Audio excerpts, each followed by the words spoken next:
Hello बच्चों, आज मैं आप लोगों को क्लास 10th का जो आपका चैप्टर नंबर 15 है ना, प्रोबेबिलिटी, इसको कराने वाली हूँ। और ये जो आपकी गवर्नमेंट स्कूल से सपोर्ट मटेरियल की बुक मिलती है ना, उस बुक से कराने वाली हूँ। इस चैप्टर को हमने इस बुक से स्टार्ट कर दिया है। काफ़ी सारे क्वेश्चन हमने कर लिए हैं। क्वेश्चन नंबर 1 to 35 हम कर चुके हैं। आज हमारे को क्वेश्चन नंबर 36 से करना है। तो 1 to 35 क्वेश्चन की जो वीडियोज़ है ना, वो चैनल पर अपलोड है, आप वहाँ से कर सकते हैं। ऊपर के क्वेश्चन, सारे ही क्वेश्चन इंपॉर्टेंट हैं क्योंकि सब क्वेश्चन CBSE में आए हुए हैं, जैसे कि आप यहाँ पर देख रहे हैं। ठीक है, तो चलिए शुरू करें क्वेश्चन 36 से। देखो, इस क्वेश्चन में आपसे यहाँ क्या कह रहे हैं, P प्रोबेबिलिटी दे रखी है विनिंग की x/12 है और लूजिंग की भी दे रखी है 1/3 है। तो आपको x फाइंड करना है। तो आपको पता है कि आपके पास एक फॉर्मूला होता है PE + P0E, इन दोनों का सम हमेशा 1 होता है। PE मतलब विनिंग वाला जो जीता, और P0E मतलब जो हार गया। इन दोनों का सम कितना हो जाएगा, 1। ठीक है ना। अब ये यहाँ पर अगर मैं बेस सेम कर लूँ तो यहाँ पर आ जाएगा 12, और यहाँ पर आपने 4 से इंटू किया होगा ना। ऊपर मैंने क्या कर दिया, यहाँ पर 3 4 जा 12 कर दिया, 4। अच्छा, यहाँ पर ऊपर 4 कर दो, तो इसको मैं 4/12 लिख सकती हूँ। तो ये हो जाएगा x/4/12, x + 4/12। तो यहाँ आ जाएगा x + 4 = में 12। x की वैल्यू यहाँ से कितनी आ गई, 8 आ गई। क्लियर है क्वेश्चन 36? सिर्फ आपको ये पता होना चाहिए। ये हमने जब इसका कंसेप्ट किया था, उसकी भी एक वीडियो बनी हुई है सेपरेट, उसमें जाना था। ठीक है, सब चीज़ आपको चैनल पे मिल जाएगी। इस बुक से सारे चैप्टर्स हमने कर रखे हैं, तो सबकी प्लेलिस्ट बनी है, आप चैनल पे देखिए। अगर आपने चैनल को अभी तक सब्सक्राइब नहीं किया हुआ है तो चैनल को सब्सक्राइब कर लीजिए, ताकि जो 1-2 चैप्टर की वीडियोज़ रह गई हैं उसकी नोटिफिकेशन आपको मिल जाए जैसे ही वीडियो हम पब्लिश करें। ठीक है, चलिए क्वेश्चन 37 पे आ जाते हैं। यहाँ आपसे क्या कह रहे हैं, cards marked with number 3, 4, 5 up to 50 are placed in a box and mixed thoroughly. One card is drawn at random from the box. Find the probability that the number on the drawn card is divisible by 7 and a 2-digit number. देखो, आपसे इस question में कह रहे हैं कि आपने क्या किया, कार्ड्स को मार्क किया, उन पे नंबर्स मार्क कर दिए, 3, 4, 5, 6 ऐसे नंबर्स मार्क कर दिए। ठीक है, अब आपने उसमें से एक कार्ड निकाला है। जैसे ही आपने वो एक कार्ड निकाला ना, तो आपको उसकी प्रोबेबिलिटी बतानी है कि जो वो कार्ड आपने निकाला है, या तो वो डिविजिबल बाय 7 हो, फर्स्ट केस में तो यही प्रोबेबिलिटी बतानी है। सेकंड केस में बतानी है कि वो एक 2 डिजिट का नंबर हो। क्वेश्चन आपका क्लियर हो गया?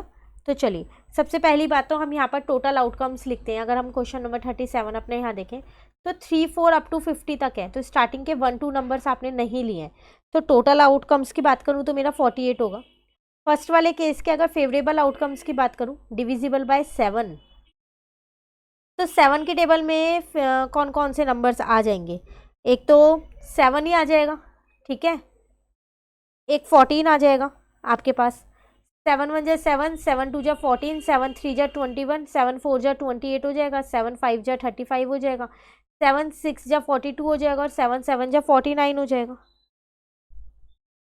ठीक है ना। अब आपने 50 तक के नंबर लिए, आगे तो हो ही नहीं सकता, तो प्रोबेबिलिटी यहाँ पर लिख देते हैं डिविजिबल बाय 7।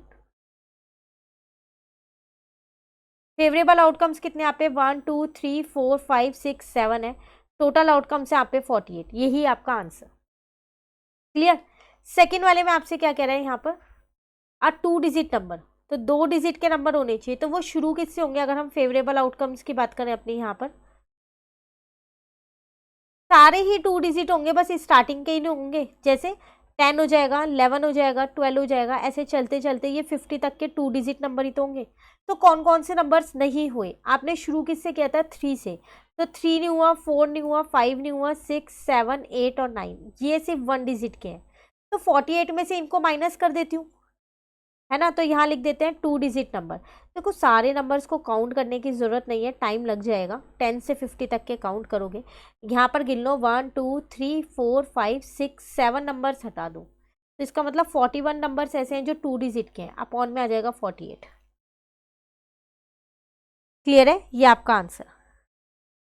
चलिए नेक्स्ट क्वेश्चन नंबर 38 में आपसे यहाँ पर क्या कह रहे हैं, इस क्वेश्चन में, A bag contains 5 white balls, 7 red ball and 4 black ball and 2 blue balls. One ball is drawn at random from the bag. What is the probability that the ball drawn is white or blue, red or black, not white, neither white nor red? तो इसमें भी आपके पास 4 parts दे रखे हैं। कह रहे हैं कि एक बैग में कुछ बॉल्स हैं, बॉल्स आपको यहाँ दे दी हैं, कौन कौन सी है, 5 वाइट दिए आपको, 7 रेड दिए आपको, 4 ब्लैक दिए आपको यहाँ पर, और 2 ब्लू बॉल दिए। ठीक है, तो टोटल अगर हम गिने, टोटल आउटकम्स कितने हो जाएंगे, 7 + 5 12 हो जाएगा। 12 में 4 प्लस करोगे 16, 16 में 2 प्लस करोगे 18 हो गया। फर्स्ट में आपसे क्या कह रहा है कि फर्स्ट पार्ट में आप बताओ यहाँ पर कि आपके पास क्या होगा, वाइट और ब्लू होगी। तो वाइट और ब्लू अगर हम देखें तो वाइट बॉल्स मेरे पास 5 है और ब्लू बॉल्स मेरे पास 2 है, तो फेवरेबल आउटकम 7 हो जाएगा। ठीक है ना, तो यहाँ लिख लेते हैं पहले इसको, क्वेश्चन नंबर 38 को।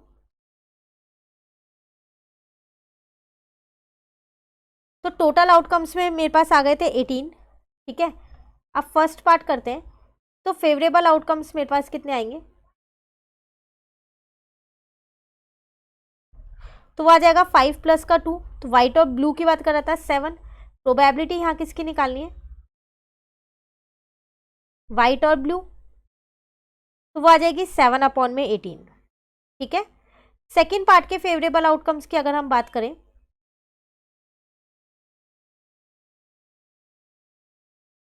तो आपसे क्या कह रहा था यहाँ पर, रेड और ब्लैक होने चाहिए। तो रेड है 7 और ब्लैक है 4, तो 7 + 4 11 हो जाएगा यहाँ पर। ठीक है, प्रोबेबिलिटी अगर हम निकालें यहाँ पर, तो यहाँ लिख देते हैं रेड और ब्लैक, तो वो आ जाएगा 11/18। ठीक है, अब अगर हम अपने थर्ड पार्ट की बात करें, यहाँ पर थर्ड पार्ट में कह रहा है नॉट वाइट, वाइट नहीं होनी चाहिए, बाकी कोई भी हो जाए। तो 7 + 4 + 2 में से कुछ भी हो सकता है, तीनों को प्लस कर लेते हैं, तो फेवरेबल आउटकम्स मेरे पास आ जाएंगे यहाँ पर।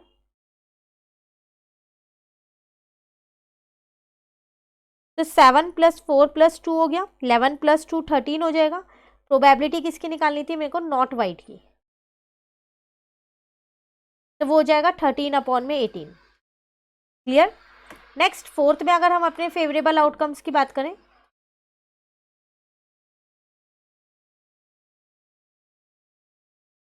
तो वो क्या कह रहा है आपके पास, neither white nor black, white और ब्लैक नहीं होनी चाहिए, तो इसका मतलब रेड और ब्लू ही तो होगी, तो 7 + 2 9 होगा। ठीक है, प्रोबेबिलिटी किसकी निकालनी है आपको यहाँ पर, नाइदर वाइट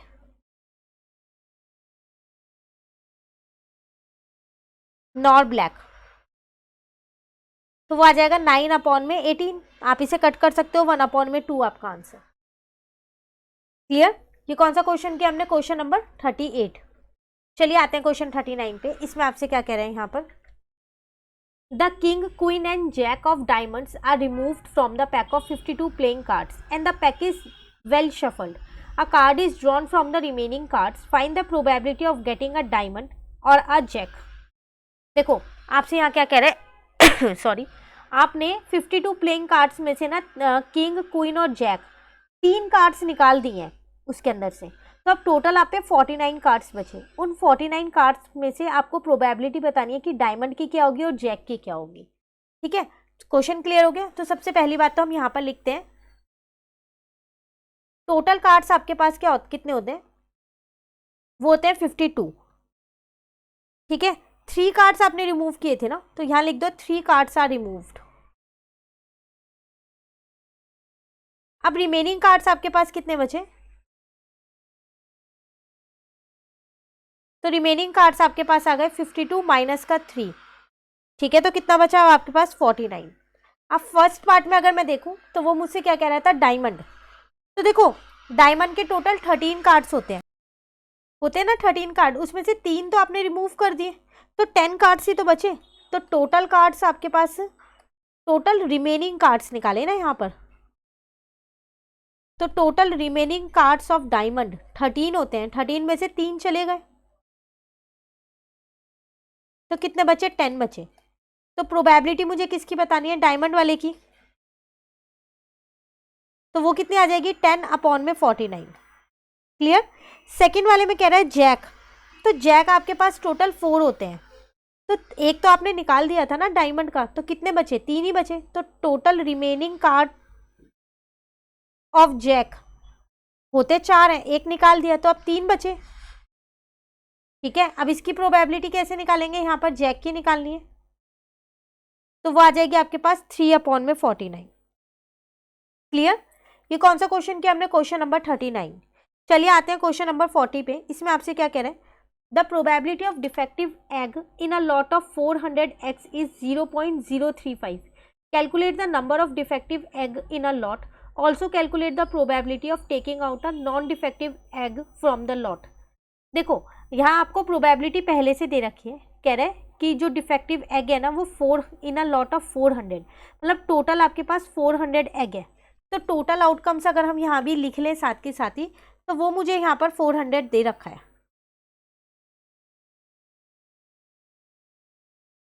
ठीक है, इसमें कुछ डिफेक्टिव एग है वो मुझे नहीं पता कितने हैं, लेकिन उसकी प्रोबेबिलिटी पता है मुझे 0.035 है उसकी प्रोबेबिलिटी. ठीक है ना. अब वो आपसे क्या कह रहा है, आप ये बताओ कि कितने आपके पास डिफेक्टिव एग है, पहले तो यही बता दो. तो लेट कर लो, अगर आप यहाँ पर let number of defective egg is equals to में एक्स. ठीक है, तो प्रोबेबिलिटी यहाँ पर अगर मैं निकालूं डिफेक्टिव एग की, तो वो मेरे पास क्या होगी, वो होगी मेरे पास x अपॉन में 400. पर प्रोबेबिलिटी तो मुझे क्वेश्चन में पहले से दे रखी है 0.035, तो इजिकल टू में x अपॉन में 400 हो जाएगा. ठीक है ना. यहाँ से पॉइंट हटा दिया मैंने, यहाँ पर 3 जीरो आ गई, 2 जीरो से 2 जीरो तो कट गई, तो कितना बचा यहाँ 35 अपॉन में 10 बचा, और ये 4 भी इधर आ गया, इज इक्वल्स टू में x आ गया. क्लियर है.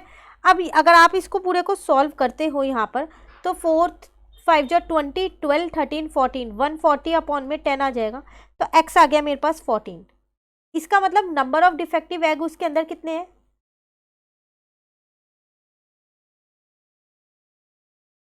वो है 14. अब आपको इसके साथ साथ एक और चीज बतानी है, calculate the probability of taking out a non defective egg. उसकी भी प्रोबेबिलिटी बताओ नॉन डिफेक्टिव एग की. तो इसका मतलब आपने जो एग निकाला है वो सही वाला है ना. तो अब यहाँ लिखते हैं प्रोबेबिलिटी नॉन डिफेक्टिव एग की. तो डिफेक्टिव एग की में से 1 में से माइनस कर दूंगी तो पता चल जाएगा 0.035 को कि क्या है उसकी प्रोबेबिलिटी, क्योंकि आपको पता है कि एक इवेंट के होने की और ना होने की दोनों की प्रोबेबिलिटी का सम कितना होता है, 1 होता है. ये भी हम पीछे इसके काफ़ी सारे क्वेश्चंस करके आए हैं, तो इसका आंसर आ जाएगा 0.965. क्लियर. ये कौन सा क्वेश्चन किया हमने, क्वेश्चन नंबर 40. तो आज के हमारे 4-5 क्वेश्चंस अगेन कंप्लीट हो गए हैं, क्वेश्चन नंबर 36 to 40. अभी कुछ क्वेश्चंस और रह रहे हैं, तो जैसे आपको पता है हम डेली बेसिस पे इस चैप्टर के 5 क्वेश्चंस को कर रहे हैं, तो आप साथ साथ करते रहिए ताकि आपका ये साथ साथ चैप्टर कंप्लीट हो जाए, क्योंकि इतना मुश्किल ये चैप्टर है नहीं, पर इसके कई क्वेश्चंस ऐसे हैं जो कई बार हम एग्जाम में गलती कर देते हैं, आ जाते हैं, तो इसलिए 5 क्वेश्चंस एक दिन के लिए सफिशिएंट है. ठीक है, कहीं भी डाउट हो तो कमेंट करके पूछ लेना, और अगर आपको ये वीडियो अच्छी लगी तो आप इसे लाइक ज़रूर कीजिएगा और मेरे चैनल को सब्सक्राइब कीजिएगा. Thank you.